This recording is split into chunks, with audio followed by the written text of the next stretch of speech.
안녕하세요. 부동산 해결사 솔로몬입니다. 자, 오늘도 재개발 투자 분석 이어나가 보겠습니다. 오늘 가볼 지역은 방안뉴타운이에요. 아실 분들은 아시겠지만 요 동네가 요새 들어서 굉장히 핫합니다. 이 마곡 일대가 이제 정비가 완료되어 가고 있기 때문인데, 그렇다 보니까 일자리 확충도 굉장히 많이 되고 있고, 또 금요일이나 주말 밤에 이쪽 상권 한번 가보시면 이쪽 9호선 라인 상권 중에서 최근 들어서 가장 핫하지 않을까 싶어요. 젊은 세대들도 굉장히 많이 이 상권으로 오고 있고. 자, 그런데 이런 지역에서 이제 신축급 아파트가 많이 없어져 버렸죠. 마곡 엠벨리들도 이제 연차가 어느 정도 쌓여가고, 그렇다 보니까 신축에 대한 수요는 많은데 이쪽에서 이제 하나씩 입주하게 될 유일한 지역이 바로 이 방안뉴타운 쪽입니다. 자, 방안뉴타운 한번 내부적으로 보면 전체 뉴타운이 여기 있는 빨간색 테두리 안이라고 보시면 되겠어요. 그 중에서 지금 가장 빠르게 가고 있는 두 개 구역이 5구역과 6구역입니다. 긴등마을 재건축 같은 경우는 이미 다 완성이 되어서 마곡힐 스테이트로 준공까지 다 떨어졌고요. 그리고 해제 구역들이 있어요. 해제 구역도 뭐 최근 들어서는 다시 또 신통기획으로 재추진을 시작을 하고 있기 때문에 여기는 이제 하나의 완성된 신도시급의 신축 아파트들로 들어오게 될 예정입니다. 자, 2구역과 3구역 같은 경우도 이제 본궤도에 들어갔다고 보시면 돼요. 2구역도 신통기획으로 신통기획안 수립을 했고요. 또 3구역 같은 경우는 조합 설립 인가 득한 이후에 사업 인가를 위해서 지금 건축 설계 여러 가지 작업들을 하고 있어요. 그래서 지금 5구역과 6구역은 마무리 단계, 2구역과 3구역은 본궤도 단계, 그리고 나머지 1구역, 7구역, 8구역은 해제됐다가 재추진 단계, 그리고 4구역 같은 경우는 이런 식의 구역계가 조금 넓게 있던 거를 이제 일부 반대파들을 제외하고 가로주택 정비로 바꿔가지고 현재 추진을 하고 있습니다. 이 외에도 위아래로 현재 모아타운 및 재개발 구역들이 위치를 해 있고요. 그래서 이쪽 일대가 어느 정도까지 완성이 빠르게 다다를지가 이 동네 시세를 리딩하는 단지가 태어나냐 마냐 요 차이가 될 것 같아요. 자, 그래서 다시 한번 정리된 자료들을 보시면 일단 2구역 신통기획 대상지 21년도에 선정됐고요. 자, 정비 예정구역 지정된 상태고 3구역 같은 경우 조합 설립 인가 지금 현재 거치고 있는 단계예요. 자, 그리고 4구역 같은 경우는 아까 말씀드린 대로 여기 있는 일부만 가로정비 사업으로 바꿔서 진행을 현재 하고 있습니다. 현재 단계는 조합 설립 인가까지 득한 단계고요. 자, 5구역과 6구역 같은 경우는 자, 5구역 관리처분 계획 총회가 최근에 있었어요. 지난달이었던 것 같은데 그래서 조합원 분양 신청을 이제 받은 상태고 이제 관리처분 총회 이후에 내년 상반기쯤에는 이주 스케줄이 잡히지 않을까 싶어요. 그래서 내년에 이주하고 착공까지 들어가게 되면 마곡 자이더 블라썸, 여기가 GS건설이거든요. 그래서 마곡 자이더 블라썸이라는 이름으로 1600세대급 규모의 신축 아파트가 들어서게 될 예정입니다.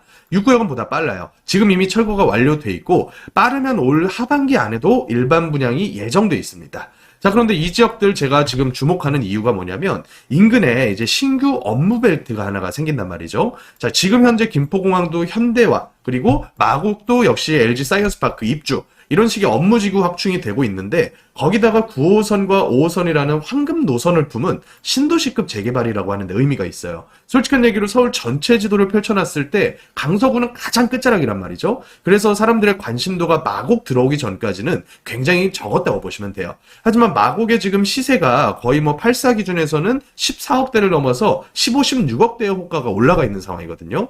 그래서 여기 역시도 재개발에 대한 사업성 자체가 예전에 사업 인가 시점에서의 비례율 대비해서 상당히 많이 높아졌다고 보시면 될 것 같아요. 김포공항과 바로 붙어 있기 때문에 이 수평 표면구역이라고 하는 고도 제한이 여태까지 계속 이 강서구를 괴롭히고 있단 말이죠. 그래서 2015년도부터는 45m 정도, 그러니까 이제 56.8m인데 여기서 김포공항의 수면 고도를 빼게 되면 지을 수 있는 층수가 사실 15층 언더였어요. 근데 지금 현재 계속해서 이 국제적인 룰을 수정해달라고 서울시장께서 요청하고 있기 때문에 빠르면 2028년도에도 한 100m까지 더 올릴 수 있지 않을까 하는 기대를 해봅니다. 그러면 지금 이미 관리처분 인가 이후 단계까지 가버린 5, 6구역 제외하고 나머지 2, 3, 4나 새로 추진하는 1, 7, 8 구역 같은 경우는 보다 더 고밀 개발에 대한 기대는 좀 해볼 수가 있다는 거죠. 그리고 주변에 이제 신도시가 두 군데가 예정돼 있어요. 김포공항 서쪽과 아래쪽에 계양테크노밸리와 대장테크노밸리 이 두 군데 역시도 3기 신도시 중에서 좀 빠른 편이고요. 그리고 또 업무지구 비중이 가장 높은 신도시들이에요. 그래서 이 일대를 전부 다 합치게 되면 업무지구만 무려 100만 평에 다다르게 됩니다. 어마어마한 수준의 업무지구가 탄생을 할 예정이에요. 또 앞으로 신산업, UAM 같은 신산업들이 이 김포공항을 중심으로 해가지고 집중적으로 들어오게 될 예정이기 때문에 대기업 위주의 입주도 상당히 기대되는 그런 측면이 좀 있습니다. 자, 이런 장점들이 있기 때문에 현재 마곡 가격대가 13억에서 15억, 20평대 5구짜리도 11억에서 12억까지도 현재 가고 있어요. 실제 거래가 되고 있고요. 그래서 5구역에 대한 입주권에 오늘 투자 분석을 한번 해볼 텐데 이런 식으로 지금 들어오게 됩니다. 스카이브리지 들어오게 되고 어느 정도는 이제 고층으로 지을 게 보이죠. 적어도 한 15층 내외 정도로는 지어질 수 있습니다. 자, 용적률은 좀 낮게 적용을 받았어요. 그리고 현재 시공사는 GS건설 관리처분 계획을 수립을 해서 현재 조합원 분양 신청까지 마무리돼 가고 있는 단계입니다. 자, 그래서 규모를 보면 1657세대 규모고, 자, 평형 구성도 한번 봤을 때 전체 세대 규모 대비해서 평형 구성이 거의 절반 이상 8사로 이루어져 있어요. 그래서 재개발 구역으로 들어가는 아파트 치고는 평형 구성이 상당히 괜찮다. 그러면 또 이걸 반대로는 사업성도 상당히 괜찮겠구나라고 우리가 유추해 볼 수가 있겠죠. 임대 비중도 굉장히 작습니다. 왜냐하면 용적률을 220까지밖에는 적용을 안 받았기 때문에 기부 체납을 그렇게 많이 필요로 하지 않았다는 얘기거든요. 그래서 임대 비중이 이렇게 낮았을 때의 장점은 지어놓고 나서의 가격 상승에 상당히 긍정적인 영향을 미친다고 하는 거예요. 자, 조합원 분양이 총 943개 정도 예정이 돼 있습니다. 일반 분양으로는 한 646개 정도 예상이 되고 있고, 조합원 숫자 대비해서 이 조합원 분양이 많은 거는 1+1 조합원 분들이 꽤나 있기 때문이겠죠. 여기가 조합원 숫자로는 700명대거든요. 자, 그 중에서 이제 조합원 분들이 어느 평형대를 집중적으로 가져가냐 봤더니 이제 중대형은 거의 대부분 다 조합원 분들이 가지고 가시고요. 또 8사를 굉장히 많이 가지고 가십니다. 그래서 일반 분양분으로 나오게 되는 세대들은 8사가 그럼에도 불구하고 한 300개 정도가 있을 거고요. 그리고 우리가 선호하는 5구 타입도 218가구 정도 계획이 돼 있습니다. 그래서 총 한 500에서 600가구 정도의 상당히 거주하기 괜찮은 사이즈들이 일반 분양이 될 예정이고, 이 금액대를 한번 봐야 될 것 같아요. 일반 분양가 예상 금액이 낮지가 않습니다. 아까 제가 보여드렸던 대로 마곡 포함한 이 동네 리딩하는 아파트들의 시세가 5구가 11억대에서 12억 정도 왔다 갔다 하고요. 8사가 13억에서 15억대 정도 왔다 갔다 해요. 근데 여기 일반 분양가 얼마 정도 지금 예정돼 있냐면 5구가 한 9억 5천대 정도, 그리고 8사가 한 12억대 정도 예상이 돼 있습니다. 아주 비싸다고 할 수는 없지만 그렇다고 뭐 로또 청약이다 이렇게 부를 수도 없겠죠. 그래서 제가 매 편마다 강조하는 게 뭐냐면 무조건 비조정 지역에서 입주권을 사시라는 거예요. 입주권 말고 이제 분양 기다렸다가는 별 재미 못 본다. 이게 이제 싼 이유도, 비교적 싼 이유도 조합원 물량으로 좋은 층과 좋은 동호수가 당연히 먼저 배정되기 때문이겠죠. 그런데 강서구 쪽은 지금 입주권의 시세가 아파트 올라간 만큼을 못 따라왔어요. 그러니까 우리 같은 입주권 투자자에게는 정말 좋은 기회의 장이라는 거죠. 그래서 5구역 현재 나와 있는 매물들 제가 간단하게 분석을 도와드릴 텐데, 지금 분양하는 그 금액대가 5구가 7억 5,800 정도, 8사가 10억 언더 정도로 현재 계획이 돼 있습니다. 추정 비례율은 한 103에서 104% 정도 예정이 돼 있고, 현재 나와 있는 매물 중에 가장 저렴한 게 한 8억 5천 정도예요. 근데 종전 평가 금액이 굉장히 큽니다. 그러니까 프리미엄이 생각보다 굉장히 적게 붙었다는 거예요.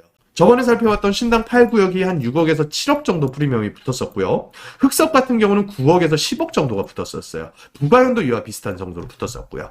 그런데 여기 같은 경우는 아직도 무피 혹은 마피 수준에서의 매물도 심심치 않게 나오고 있어요. 5구역이 그래도 빠르고 구역이 크니까 요 정도 프리미엄이라도 붙여서 나오는데, 지금 앞서 봤었던 초기 구역들 있죠. 3구역이나 2구역 같은 데들은 예상되는 권리가액보다도 더 밑에서 매물들이 일부 나오고 있습니다. 그러니까 입주권 투자자분들 이 방안뉴타운 상당히 주목을 해야겠어요. 어느 정도의 안전마진 예상해 볼 수 있냐면, 신청평형 8사이면서 권리가액이 6억 6천이니까 여기 있는 8사 조합원 분양가에서 권리가액을 제외하면 예상되는 분담금이 3억 초반대 중반대 정도 예상이 됩니다. 그러면 전체 매매가 플러스 추가 분담금 총 비용이 12억 언더에서 8사를 받을 수가 있다는 거예요. 조합원 물량으로. 그러면 이 정도 위치에서 조합원 물량이 들어오게 되면 인근 시세 한 13억, 14억 정도는 무리 없이 저는 가리라고 봐요. 그러면 안전마진 기대치가 못해도 1억대, 조금 더 긍정적으로 보면 2억 초반대까지도 예상을 해볼 수가 있다는 거예요.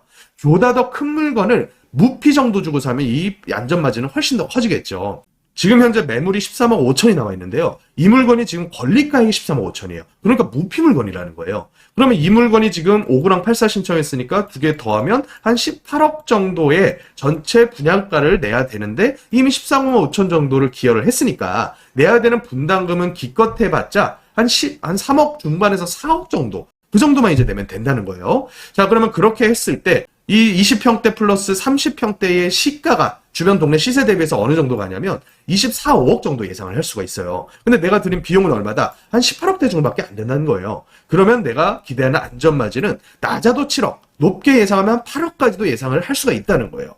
자, 정말 못 따라왔죠. 주변 인근 지역에 아파트 값은 엠벨리와 힐스테이트 위주로 해서 무섭게 점프를 했는데 입주권 가격이 그걸 못 따라온 상황이에요. 그러니까 이거 소문내지 마시고 입주권 투자 관심 있으신 분들은 반드시 가셔가지고 시세 체크 다시 해보시라는 겁니다. 자, 특별히 알려드리는 거예요. 자, 정리 한번 해보겠습니다. 강서구 아파트 상스포 입주권 프리미엄이 현재 못 쫓아갔다. 마곡 완성되고 또 인근 신규 업무지구 아까 말씀드린 계양이나 대장 테크노밸리들 이런 데들이 확충되게 되면 충분히 앞으로 초기 단계에 있는 데들도 고분양가 소화 가능할 것으로 저는 보고 있습니다. 마피나 무피 수준의 프리미엄의 입주권이 지금 꽤나 나오기 때문에 상당히 괜찮은 안전마진을 확보할 수 있는 지역이고 제가 여태까지 분석한 지역 중에서 입주권에 대한 투자 매력도를 순위를 한번 매겨보면 방화가 제가 봤을 땐 1위예요. 1위. 물론 이제 이 입주권에 대한 안전마진만 가지고 계산했을 때고 이 지역의 위계라던가 앞으로 가격이 상승할 아파트로서의 가격이 어디가 더 많이 오를 거냐를 배제한 그런 정도의 투자 매력도예요. 그런데 지금 이미 안전마진 어느 정도 확보할 수 있으면서 5호선, 9호선 단위는 상당히 괜찮은 지역에서 아파트를 신축으로 받을 수 있다는 거는 투자자로서는 매력도가 굉장히 클 수밖에 없을 것 같습니다.